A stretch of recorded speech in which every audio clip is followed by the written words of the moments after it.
আসসালামু আলাইকুম। আশা করি সবাই ভালো আছেন। আপনারা দেখতে পাচ্ছেন যে এখানে বস্তায় আলু চাষাবাদ করা হয়েছে। তো আমরা সচরাচর জানি সবসময় বস্তায় আদা এবং অন্যান্য সবজি চাষাবাদ হয়। তো এটা একটু ভিন্ন ধরনের একটা প্রজেক্ট। তো আমি আপনাদেরকে বলতে চাচ্ছি যে এখানে কিন্তু প্রথম থেকে শুরু করে শেষ পর্যন্ত এখন পর্যন্ত একটি টাকার রাসায়নিক সার অথবা কীটনাশক ব্যবহার করা হয়নি। তো সার ছাড়া এবং কীটনাশক ছাড়া আলুর গাছ কিন্তু মাশাআল্লাহ অনেক ভালো আছে। তো আপনারা যদি এইভাবে বসতবাড়িতে এবং বাসার ছাদে এইভাবে যদি আলু চাষাবাদ করেন তাহলে কিন্তু অনেক লাভবান হতে পারবেন। তো বস্তায় আলু চাষাবাদ প্রসঙ্গে প্রথম থেকে শেষ পর্যন্ত আপনাদেরকে জানানোর জন্য চেষ্টা করব। তার আগে একটা কথা বলি যে বাংলাদেশের বর্তমানে কৃষি চিত্র যেটা বিরাজমান করেছে, আমরা যখন ফসলি জমিতে যে কোনো ফসল উৎপাদন করি, যে কোনো সবজি উৎপাদন করি, সবজি উৎপাদন করতে ব্যাপকভাবে কিন্তু সেখানে কীটনাশকের ব্যবহার বেড়েই চলছে। তো এর কারণে সেই কীটনাশক ব্যবহারকৃত ফসল বা সবজি যখন আমরা খাই তখন কিন্তু আমাদের স্বাস্থ্যটা অনেক ঝুঁকির মুখে পড়ে যায়। তাই আমরা যেন সেই কীটনাশকের ব্যবহার থেকে বেরিয়ে এসে আমরা যেন এই রকম বসত বাড়িতে আমাদের নিজেদের খাদ্য অন্ততপক্ষে 100% না হলেও 50% খাদ্য আমরা নিজেরাই যোগান দিয়ে এভাবে বাড়িতে সবজি এবং বাড়িতে আলু যে কোনো প্রকার কিছু যদি চাষাবাদ করি, চাষাবাদ করে কীটনাশকের ব্যবহার থেকে যদি আমরা বেরিয়ে আসতে পারি তাহলে কিন্তু দেশ ও জাতির জন্য কল্যাণ বয়ে আনবে। সুপ্রিয় দর্শকবৃন্দ, কথা না বাড়িয়ে সার ছাড়া কিভাবে বস্তায় আলু চাষাবাদ করলাম এবং কীটনাশক ছাড়া কিভাবে বস্তায় আলু চাষাবাদ করলাম সমস্ত প্রসেসগুলো আপনাদেরকে জানানোর চেষ্টা করব। সবাই সাথেই থাকুন। রাসায়নিক সার ও কীটনাশক ছাড়াই বস্তায় আলু চাষে প্রথমে সংগ্রহ করতে হবে পরিমাণ মতো বেলে দোআঁশ মাটি। মনে রাখবেন, যে পরিমাণ মাটি সে পরিমাণ ঝুরঝুরে জৈব সার বা ভার্মি কম্পোস্ট সংগ্রহ করতে হবে। তারপর সংগ্রহ করতে হবে প্রতি বস্তার জন্য 100 গ্রাম টাইকো কম্পোস্ট। মাটি, জৈব সার, টাইকো কম্পোস্ট একত্রে মিশিয়ে 5 থেকে 7 দিন এভাবে রেখে দিতে হবে। দেখতে পাচ্ছেন এখানে দুইটা পদ্ধতিতে বস্তায় আলু রোপণ করা হয়েছে। দুইটা বিষয় নিয়ে আলোচনা করব ইনশাল্লাহ। তারপর সংগ্রহ করতে হবে 50 কেজি ওজনের সিমেন্টের বস্তা। একটি সিমেন্টের বস্তা মাঝখান দিয়ে কেটে দুইটি বস্তা বানাইতে হবে এবং অপর পৃষ্ঠায় সেলাই দিতে হবে।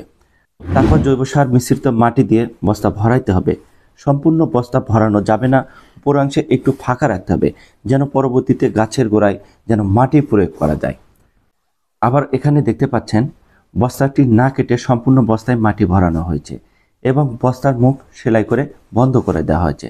তারপর অপর পৃষ্ঠায় অর্থাৎ বস্তার পিঠে লম্বালম্বিভাবে দুইটি লাইন সিস্টেম করে বস্তাটি কেটে নেওয়া হয়েছে।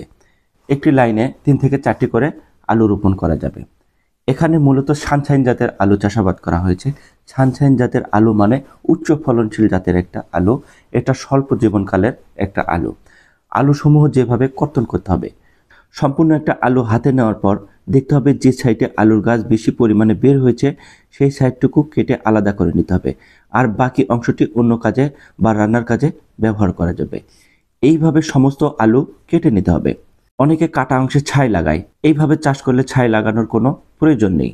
তারপর এইভাবে একটি বস্তায় 3 থেকে 4টি করে কাটা আলু রোপণ করতে হবে। আলুর গাছসমূহ অবশ্যই উপর দিকে রাখতে হবে।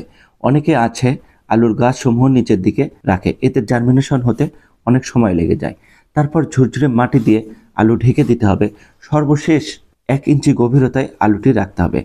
আবার পরিপূর্ণ যে বস্তায় আলু লাগানো হয়েছে একটি লাইনে 4টি করে আলু রোপণ করা হয়েছে ও পূর্বের বস্তার মতো আলুসমূহ মাটি দিয়ে ঢেকে রাখতে হবে।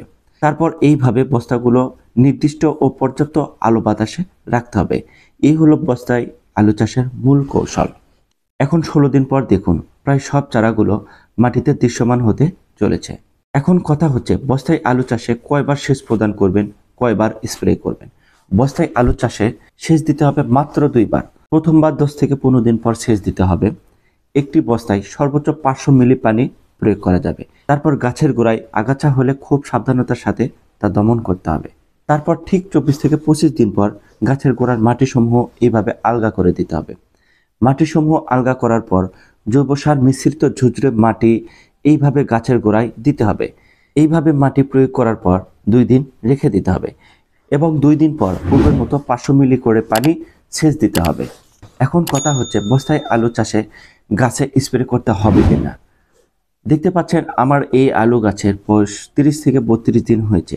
আমি এখন পর্যন্ত কোনো স্প্রে দেই নাই। যদি আর্লি ব্লাইট ও লেট ব্লাইটের আক্রমণ হয় তাহলে অবশ্যই এমিস্টার টপ 1 মিলি প্রতি লিটার পানিতে মিশিয়ে স্প্রে করতে হবে। তাছাড়া অন্য কোনো ছত্রাকনাশক বা অন্য কোনো কীটনাশক স্প্রে করতে হবে না। এইভাবে রাসায়নিক সার ছাড়াই উৎপাদন হবে বস্তায় আলু। আর মাত্র 25 থেকে 30 দিন পর আলু হারভেস্ট করা যাবে ইনশাল্লাহ। অবশ্যই আপনাদেরকে ফলাফল জানাবো। দেখতে পাচ্ছেন এখানে সানশাইন জাতের আলু চাষাবাদ করা হয়েছে।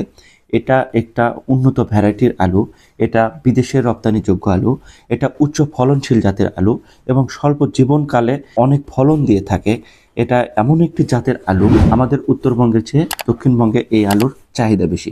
সুপ্রিয় দর্শকবৃন্দ, বস্তায় আলু চাষাবাদের যদি আরও কোনো তথ্য জানা থাকে অবশ্যই যোগাযোগ করবেন। আজ এ পর্যন্তই, দেখা হবে ও কথা হবে আবারও নতুন একটি ভিডিওতে। এতক্ষণে নিজের খেয়াল রাখবেন ও সুস্থ থাকবেন। আল্লাহ হাফেজ।